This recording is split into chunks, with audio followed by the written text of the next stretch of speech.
Welcome to Get It Done. Today I'm going to talk to you about catching up when you feel behind. I'm Missy Hughes and I'm a procrastination coach. If you find yourself procrastinating, I want you to click on the link at the end of this video where you can get your free guide to how to catch up and be on time.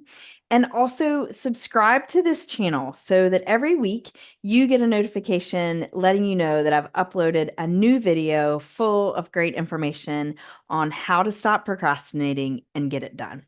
So, today, let's talk about what happens. Why do you get behind?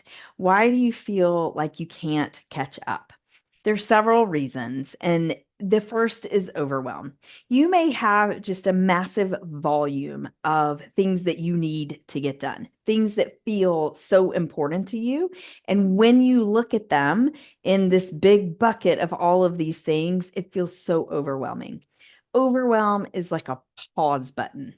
You just don't, it's not clear what actions to take. It's not clear how to take them. So you just stop taking action.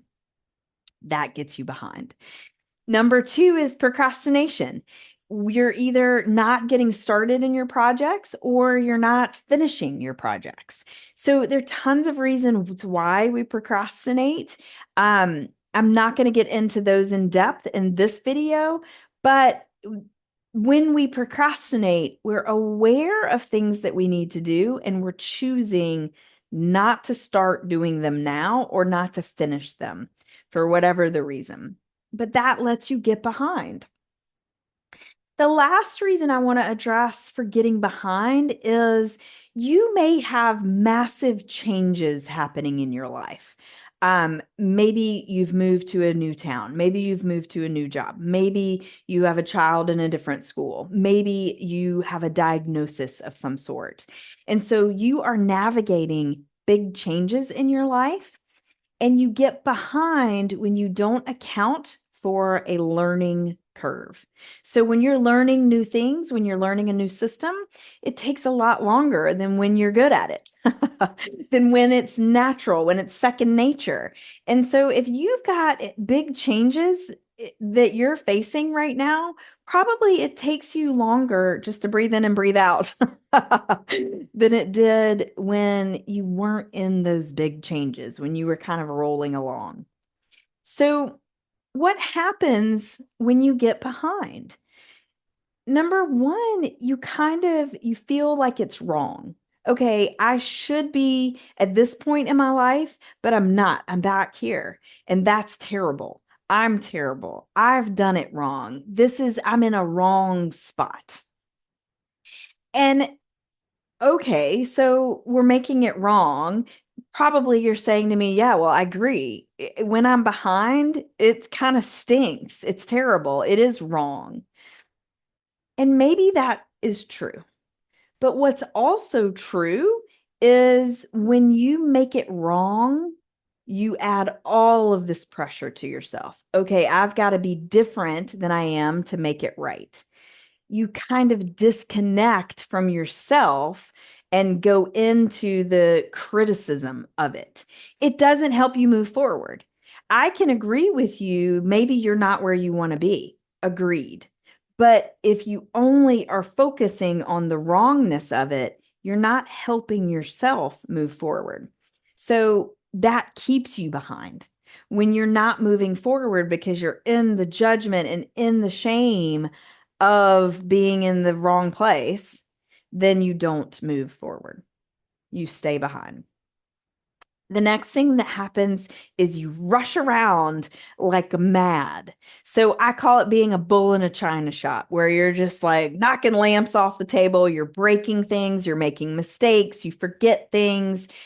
It is disastrous when you have to go up and down the stairs 5 times because you keep forgetting your keys or your wallet or your things. It adds time. You're more behind because you're in such a rush that you can't see clearly, that you're making all of these mistakes. So also what happens when you're behind and you're rushing around, your quality suffers. So whatever you're trying to do doesn't have as much thought, it doesn't have as much intention, because your intention is just to be done with it, right? To catch up. I got to get through here. I can remember a hike that I went on and I was behind. Everybody was ahead of me and I was constantly catching up. So I'm in this beautiful place in these beautiful woods in this gorgeous setting, and all I'm trying to do is catch up. I'm not noticing the things that are around me. And so when you aren't noticing, when you aren't intentional, your quality suffers. The things that you're doing, you're disconnected from. You're just trying to get them done. You're not trying to necessarily get them done well. And the last part of that is what happens when you're behind is you don't acknowledge what went well. You're not taking time to evaluate. You're not taking time to say, oh, I could have done this better or differently. You're just, I got to keep going. I got to keep moving. I'm behind. I got to catch up. Right. And so you don't evaluate what went well. You don't celebrate that. I mean, celebration when you're behind, that's crazy. Like, who's got time to celebrate? Are you kidding me? I got things to do. But part of that acknowledgement is being in the moment. I did that. That went well. Wonder what I can use from that for something else to go well, for the next thing to go well, for me to create smooth actions in my life instead of rushing around. So, okay, we talk about why we're behind. We talked about what happens when we're behind. What do we do? How do we catch up? So I want to give you some do's and don'ts. The first don't is don't beat yourself up about what you should have done to not get behind. While I recognize that maybe there's some things that you can learn, when you're beating yourself up, you put yourself in a defensive mode. So you're both the aggressor and the person like fighting it off. So you're either fighting, you're either aggressive, like, no, I have to justify myself, or you're just sort of taking the beat down. You're like kind of hiding from it.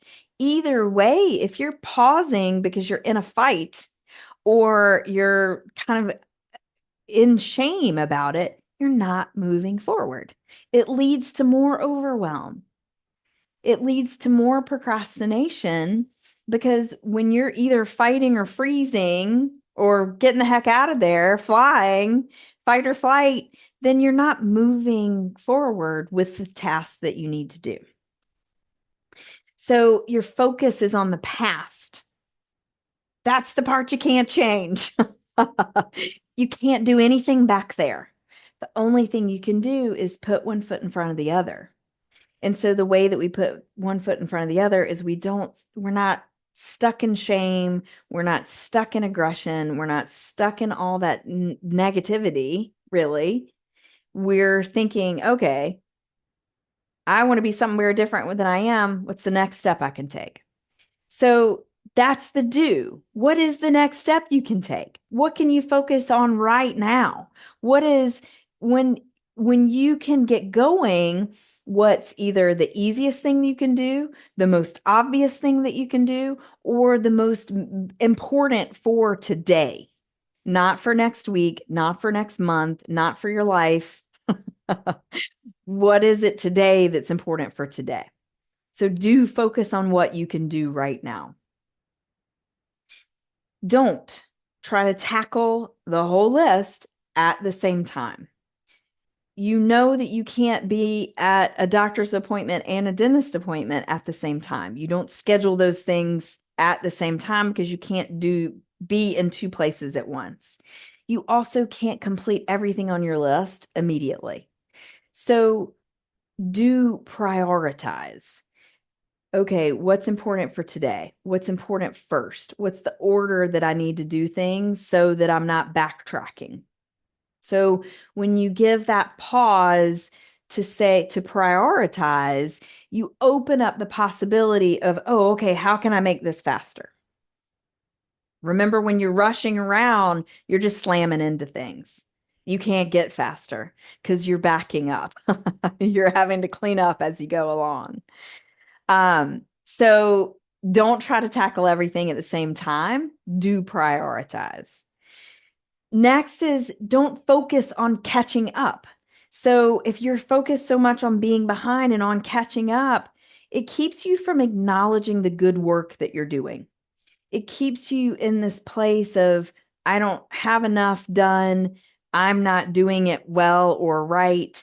And it keeps you out of acknowledging what you are doing well. So the do is do acknowledge. That went well. That went smoothly. I want to do that again. So just to recap those, don't beat yourself up about the past. Do focus on what you can do right now. Don't try to do it all at once. Do prioritize and start knocking things down. Don't focus on catching up. Do acknowledge what you're doing well so that you can keep moving forward. So if you like this, if this feels helpful to you, click on the link to get the free guide on how to catch up and be on time and subscribe to the channel. I look forward to seeing you next week.